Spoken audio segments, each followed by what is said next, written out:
और उस मामले पर सबसे पहले हमारी नजर रहेगी, जिस पर न सिर्फ जम्मू कश्मीर बल्कि मुल्क की मुख्तलिफ रियासतों और यूटीज की नजर है। अदालत उज़्मा या सर्वोच्च अदालत में वक्फ तरमीमी कानून 2025 पर आज समाअत होने जा रही है और ठीक 2 बजे के आसपास समाअत का यह सिलसिला शुरू होगा। चलिए जनाब, खबरों का आगाज जरा वक्फ तरमीमी कानून जो उम्मीद कानून बन चुका और जिसको लेकर मुखालफत में दर्जनों पिटीशन सुप्रीम कोर्ट के अंदर चली गई है, उस खबर से आगाज करते हैं कि आज बाद सपहर यानी 2 बजे के आसपास तीन जजों पर मुश्तमिल बेंच जो है वो 10 पिटीशंस जिन्हें एनलिस्ट किया गया है उस पर समाअत का आगाज आज होगा। 10 वक्फ अमेंडमेंट एक्ट पिटीशंस पर बाज़ाब्ता तौर पर सुप्रीम कोर्ट में आज से समाअत का आगाज होगा। पिटीशन जो है, जो दरख्वास्त दहंदगान है, 3 जजों पर मुश्तमिल ये 10 दरख्वास्तें जो है वो सुनी जाएंगी। Chief justice of India Sanjay Khanna साहब इस बेंच को हेड करेंगे। उसके साथ जस्टिस टी.वी. संजय कुमार साहब यहाँ इस के मेंबर होंगे, दूसरे जज साहब होंगे, और के.वी. विश्वनाथन तीसरे जज साहब होंगे जो इस समाअत को सुनेंगे। और आज 2 बजे बाज़ाब्ता तौर पर टाइम अलॉट किया गया है 10 पिटिशनर्स को, 10 दरख्वास्त दहंदगान को, कि आपका बाज़ाब्ता तौर पर व्यू पॉइंट सुना जाएगा। कुल मिलाकर 60 से ज़्यादा दरख्वास्तें अदालत के सामने आ चुकी हैं जिन्होंने मरकज़ के उस उम्मीद कानून जिसका पहला नाम वक्फ था उस कानून को लेकर चैलेंज किया है। और जब चैलेंज किया गया है तो मुख्तलिफ आर्टिकल्स और दफात का जिक्र भी किया गया है।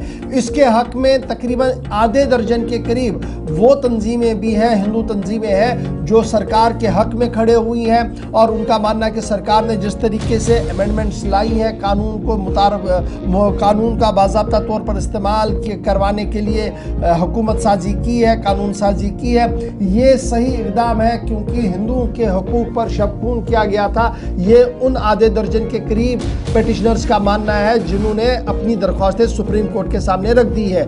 3 जज जब आज 2 बजे सुप्रीम कोर्ट के अंदर बैठेंगे, जिनमें तीनों जजों के नाम मैंने आपको थोड़ी देर पहले रख दिए, वो तकरीबन इन 10 पिटिशंस का हवाला जिनका हमने आपको कहा कि आज सुना जाएगा, जिनमें ऑल इंडिया मजलिस से इत्तेहादुल मुस्लिमीन है, फिर टीएमसी के मेंबर्स हैं, दीगर मेंबर्स हैं, उनकी तरफ से ये पिटिशन, जो 10 पिटिशन आज आर्ग्यू के लिए चली जाएंगी जिनका आज जिक्र किया गया है, उनमें पिटिशनर है असदुद्दीन ओवैसी, मेंबर पार्लियामेंट है, इनके जो वकील है ज़रीफ अहमद साहब, वो आर्ग्यू करेंगे।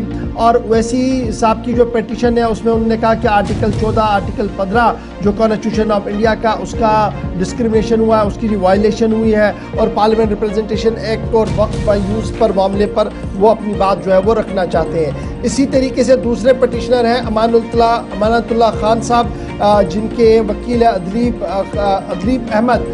इनका भी मानना है कि जिस तरीके से नॉन मुस्लिम मेंबर को सेंट्रल वक्फ और स्टेट वक्फ के अंदर सेक्शन 9 और 14 के तहत रखा गया जी, ये इनका ही अफसोसनाक है और इन्होंने कहा कि ये काबिल कबूल नहीं है। यहाँ पर भी इन्होंने आर्टिकल 14 की जो है वो जिक्र किया है।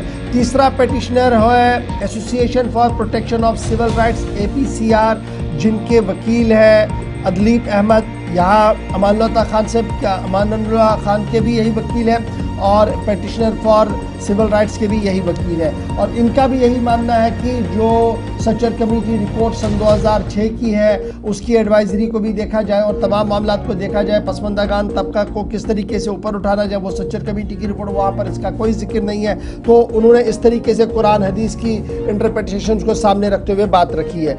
और फिर पिटिशनर है जी मौलाना अरशद मदनी, जो अहमद अयूबी साहब जो वकील है वो उनको रिप्रेजेंट करेंगे। उन्होंने भी अयोध्या वर्डिक्ट से लेकर शुरू किया है और फिर कहा कि वक्फ यूज़र पर इनका सबसे ज़्यादा फोकस जो रहेगा।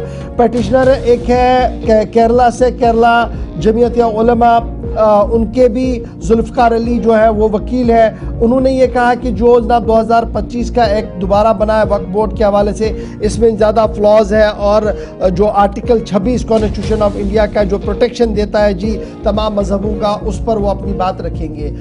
फिर अंजुम कादरी है जिनके वकील है संजीव मल्होत्रा, उन्होंने भी एक पिटिशन की है, वो भी आज आनी है। फिर तैयूब अहमद खान सलमानी है, इनका भी आज पिटिशन आना है। मोहम्मद शफी साहब है जिनके वकील वजीद शफीक साहब हैं, इनका भी आज पिटीशन आना है और इन्होंने भी अपने तरीके से अपनी बात रखने की कोशिश की है। पिटिशनर है मोहम्मद फजलुर रहीम, इनकी पिटिशन को भी आज क्यों किया गया और उसके साथ साथ 10वें पिटिशनर जो है वो डॉक्टर मनोज कुमार झा और फयाज अहमद है, जिनके एडवोकेट फजल शकील साहब है। इन्होंने आर्टिकल 300A, आर्टिकल 14, 15, 21, 25, 26, 29 और 30 के हवाला देते हुए कहा है कि इस कानून में किस तरीके के फ्लॉज है। तो कुल मिलाकर 60 पिटिशंस हैं, लेकिन 60 में से आज 10 पिटिशंस को क्यों किया गया है, जिन पर आज 3 जजों पर मुश्तमिल जो बेंच बनाया गया है वो इस कार्रवाई को आगे बढ़ाएंगे और फिर देखना होगा कि यहाँ पर कहाँ से कार्रवाई आगे चलेगी। तो ये थी सूरत हाल जी जो मैंने आपके सामने रख दी, क्योंकि ये पहला आज 2 बजे सबकी नजरें सुप्रीम कोर्ट पर रहेगी। आपको हम अपने सोशल मीडिया प्लेटफॉर्म पर पल पल का अपडेट वहां से जरूर करते रहेंगे।